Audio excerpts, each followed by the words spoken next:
fentanyl, and they can kill the entire nation with it. And frankly, that's probably what they're trying to do.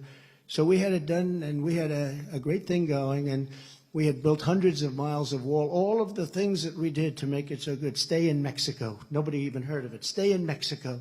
Mexico said to us, well, we're not going to do it. I said, yes, you are. You are. I said, no. You're going to do it, 100%. Then a representative came down, and I dealt with somebody, a very nice woman for the State Department. She worked with Mexico, on Mexico for 25 years. Very nice. She said, sir, you can't get these things. Stay in Mexico. They'll never agree to that. They'll never agree to any of this stuff. I also said I want 28,000 soldiers from Mexico guarding our borders. Will you pay for it? No, we're not paying anything. And so she smiled, and not as a bad person, she smiled. She thought it was an immature ask. I said, no, we'll get it. 100 to 1. I mean, I will tell you, it's not even a chance that we want. They said, sir, okay.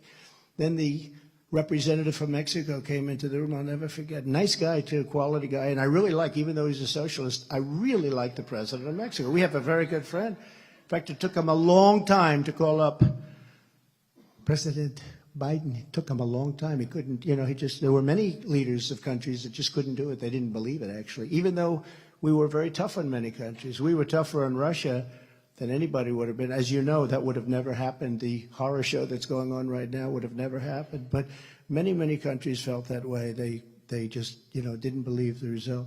But I said, here's what we need. We need 28,000 soldiers, and we want everybody staying in Mexico, never coming into the United States until we have them approved. So he said, no.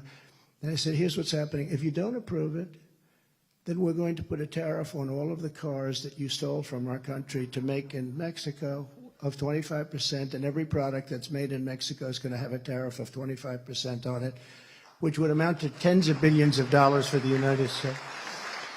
So the same gentleman, and he's a nice guy, he said, I can't believe you do that. I said, no, 100%. Here's the document right now. I'll sign it. It's a Friday.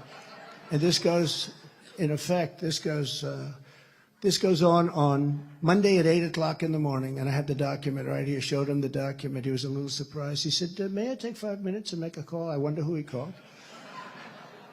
Called the president. And came back, sir, we'd be honored to give you 28,000 soldiers. And we would be honored to keep everybody in Mexico, even the MS-13 gang members and everything, until such time as they have to. And we had it going so good. And then think of it, they come in, they said, come into the United States. They stopped the wall construction. We had built hundreds of miles of wall, but they stopped the construction. 3 weeks, it could have been the addition, because we added a lot more than we originally said we were going to do. We had to wait 2.5 years because